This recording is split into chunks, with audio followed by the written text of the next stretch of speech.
We have heard from many of you how much you've really appreciated JW News as a source of accurate information.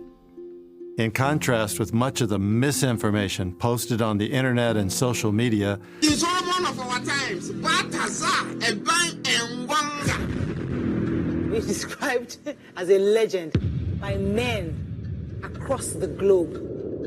It looks to me like a blackmail enjoyment. In his head, he's enjoying himself, he's having fun. I have damning evidence. I can swipe it out. What I need, send your wife. And they were all posing for pictures. They were not afraid when they saw the camera. They were even happy. They were smiling, giving us smiles. Yes, and in these same videos, you can clearly see that they were the ones changing positions, really. So when you are talking about, oh, he slept with people's wife, they wanted it. You are now abusing him that he's a psychopath, he's a madman. He's not mad. But he's just a man who has a high sexual drive. And those women have been participating willingly. But in their mind, inside, they are desiring this thing. Yeah, no.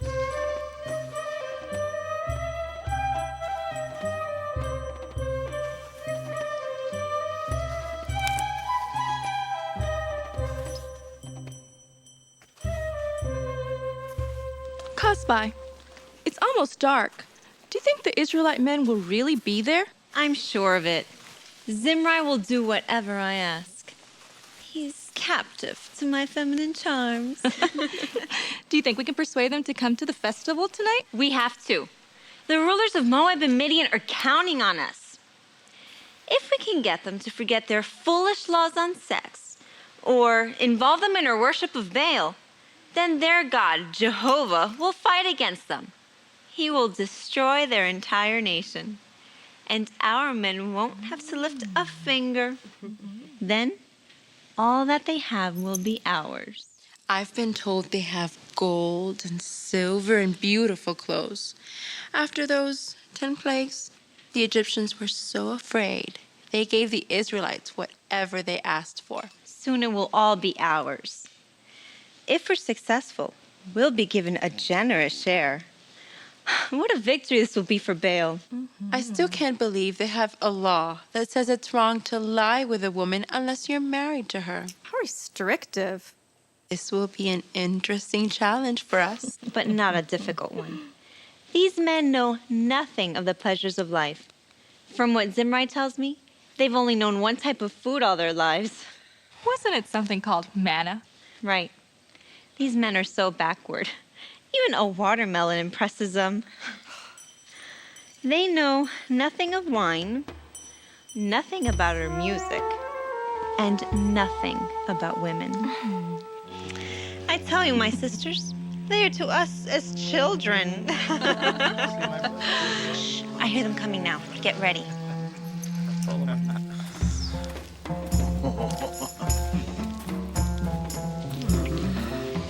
Zimri, my mighty one. Well, hello. Hello. We're happy to see you. We wish you peace. Ladies, these are my friends, Zabdi, Jamin, and Bila. This is Kasbai. I told you about her. She's an important woman among the Midianites, the daughter of the head of a clan. And you are the son of a chieftain. Why, Zimri, your friends appear nearly as powerful as you are. No wonder the Canaanites tremble before you. These are mighty men. We hope your friends will join us at the festival tonight, Zimri. You are coming, aren't you? You promised. Of course. My friends, let's all go together. Many of our brothers will be there. Yes, do come. We will welcome you with good food, sweet wine, and great music. Sounds good to me. Let's go. I'm ready. What about you, Jamin? Well, I don't know. my cousin, he's afraid of women. I am not. You're not afraid of me, are you, Jamin? See how soft I feel in your strong hands? I'm sure your Israelite women don't have hands as smooth as mine. We'll have a good time. Did your God not promise you the good things of this land? Let me be your guide. I'll personally take care of you and protect you from all danger. It isn't that. How can I explain? I just don't want to displease my God, Jehovah. Jehovah killed our grandfathers in the wilderness. Do you want to die there too? Just come with us, Jamin. I don't like that, Zimri. Jehovah did not kill our grandfathers. They died because they were unfaithful. Come with us, Jamin. The music has already begun. Leave the wilderness behind. Come. Let's have some wine together. No, I can't. What's wrong with you, Jamin? Your friend is afraid of women. He's a fool. Forget about him. Let's be on our way.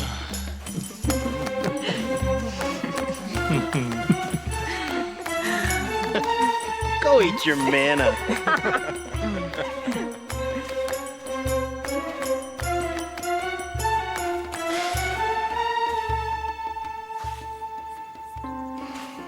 It was not easy to run away from that situation. The appeal of having a good time was strong. Study Article 2. This article will be studied during the week of March 10th through 16th. Husbands, honor your wife. Theme text. You husbands, assign them honor. 1 Peter 3:7. Song 132. Now we are one. Focus. How a husband can honor his wife in word and action. Paragraph 1. Question. What is one reason why Jehovah created the marriage arrangement? Jehovah is the happy God, and he wants us to be happy too. 1 Timothy 1:11. He has given us many gifts to help us enjoy life. One of those gifts is marriage. When a man and a woman get married, they vow to love, respect, and cherish each other. Maintaining a close bond can bring them real joy. Paragraph 2. Question. What is the state of many marriages today? Sadly, many married couples in today's world forget the promises they made on their wedding day. As a result, they are not happy. A recent report from the World Health Organization indicates that many husbands physically, verbally, or emotionally abuse their wife. A husband who does this might treat his wife respectfully in front of others, but then mistreat her at home. Many marriages are also strained when a husband views pornography. Paragraph 3. Question. What factors can contribute to a husband's abusive behavior? What can cause some husbands to be abusive? They may have been raised by a violent father, so they think that abusive behavior is normal. Others are influenced by the culture around them, which may promote the wrong idea that a real man must use force to show his wife who is the boss. Other men were not taught to control their emotions, including their anger. Some men have developed a warped view of women and sex because of regularly viewing pornography. Additionally, reports indicate that the impact of the COVID-19 pandemic has intensified these problems. Of course, none of these factors justify a husband's abusive behavior. Paragraph 4. Question. What do Christian husbands need to guard against, and why?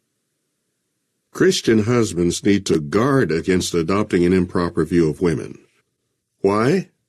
One reason is that a person's thoughts often lead to actions.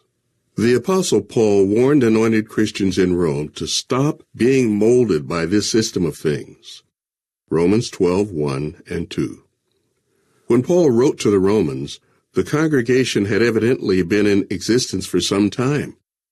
Yet, Paul's words imply that some in the congregation were still being influenced by the customs and thinking of the world. That is why he exhorted them to change their thinking and behavior. That counsel certainly applies to Christian husbands today. Sadly, some of them have been influenced by the thinking of the world and have even abused their wife. How does Jehovah expect a husband to treat his wife? We find the answer in the theme scripture for this article. Paragraph 5. Question. According to 1 Peter 3:7, how should a husband treat his wife? 1 Peter 3:7 reads, You husbands, in the same way, continue dwelling with them according to knowledge. Assign them honor as to a weaker vessel, the feminine one, since they are also heirs with you of the undeserved favor of life, in order for your prayers not to be hindered. Jehovah commands husbands to honor their wife. Honor refers to the way we treat someone whom we respect. A husband who honors his wife will treat her in a kind and loving way. In this article, we will consider how a husband can show honor to his wife. But first, let us discuss the kind of conduct that dishonors wives. Reject conduct that dishonors your wife. Paragraph 6. Question. How does Jehovah feel about men who physically abuse their wife? Being physically abusive.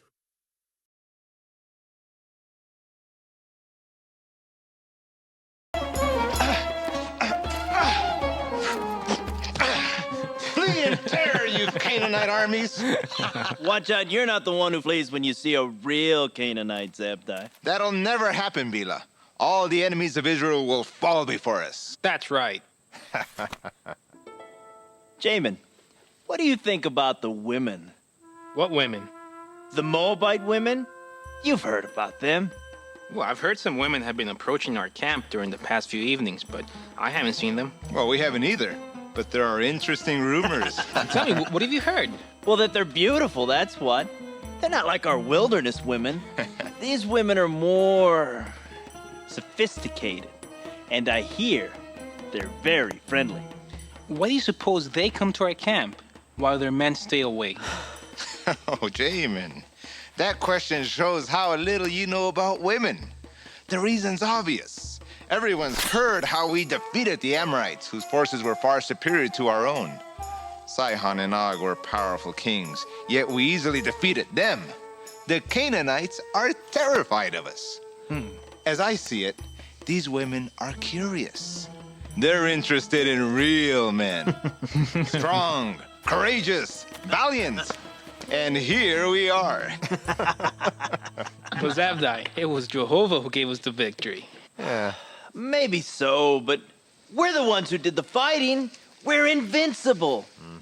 Look, here comes your cousin Zimri. They say he's talked to the foreign women. May you have peace, my brother. Zimri. Peace, brother. Hello, Zimri. We were just talking about the Moabite women. I've heard you've met them. Tell us about them. So you're interested in our new neighbors. Tell me, what will you pay for this information? Tell us everything, Zimri. We'll give you whatever you want. Our most valuable possession. I know. How about 2 cups of manna? Keep your contemptible bread. What do you want to know? Everything. What do they look like? I'll tell you this much, my friends. If we are entering a land of milk and honey, this will be our first taste of the honey. Some in the camp say these women are up to no good. Those who say such things are as blind as a camel in a dust storm. Moab is our sister nation. The Moabites are from the family of Abraham, just as we are. We can learn from them. Tell us about the women. Zimri, they don't worship Jehovah. Do they oppose our worship? No. They are a tolerant and reasonable people. They respect our nation, and they respect our religion. Shouldn't we be tolerant and reasonable in return? They've proven they want to help us. Haven't they given us bread and water when the other nations refused? Actually, they sold it to us. That's business, not help. Tell us about the women. No matter. They have provided bread and water. It shows they wish us well. Maybe Jehovah wants us to work with them. We help them, and they help us. I tell you, if we reject their efforts to be friendly, we'll be the losers. You know, I've seen how they live. What? You've been to their town? When? How? Cosby took me. She's a Midianite woman. Her father's a very important man. Wait a moment. You mean Midianite women are coming to the camp too? The Moabites and the Midianites, they're friends. You've been spending time with a Midianite woman? What of it? Didn't Moses marry a Midianite woman, the daughter of Jethro, a Midianite priest? Tell us about the Moabite town. What did you see? I'll tell you this, my brothers. These people know how to live. They know how to enjoy life. They have food and wine and music and luxury. Oh, it's how I imagine our people must have lived in Egypt. No wonder our grandfathers despised manna, that disgusting bread we've had to eat every day of our lives. Why don't you come with me to the Moabites? See these things with your own eyes. They're hospitable people. They will welcome you. I'm not sure that's a good idea. Haven't Phineas and the teachers of Israel Don't talk to me about Phineas. Just because his father Eleazar is the new high priest, he thinks he can play the prince. We're a new generation, and I, for one, am not going to waste my life like our fathers have. What do you mean? I mean this. Our grandfathers listened to Moses and Aaron. What was the result? They left the luxury of Egypt for a life of a hardship in the wilderness. And in the wilderness, they died. Aaron is dead, and Moses is soon to follow. I want something better out of life. I want it now. Me too. So do I. Let's be good neighbors. Wait a moment. Our forefathers rebelled against Jehovah. That's why they died in the wilderness. Zimri, do you think it's a good idea to get involved with these people who don't worship the true God? Jamin, your head is filled with sand. How can someone as stupid as you be my cousin? Answer me this. Did Jehovah tell Moses he was driving out the Moabites before us? Well, no. Did he say he was driving out the Midianites? I suppose not. The peoples that were to be driven out are the Amorites, the Canaanites, the Hivites, the Perizzites, and the... I was so confused. What Zimri said about the Moabites seemed to make sense at the time. To avoid. Not the Moabites, not the Midianites. You say that Phineas has been speaking against Moab? That intolerant fool. Go ask him this. If the Moabites are so wicked and so dangerous to be with, why did Jehovah specifically tell Moses we should not attack them? Put that to your good friend Phineas. I don't know. Maybe you're right. He seemed so self-assured, as though he had all the answers. But I was disturbed by his attitude. He was so bitter and opinionated. 2019 was the 25th anniversary of the genocide in Rwanda. So because of that, there was greater interest in the scholarly community in particular about what happened during the genocide.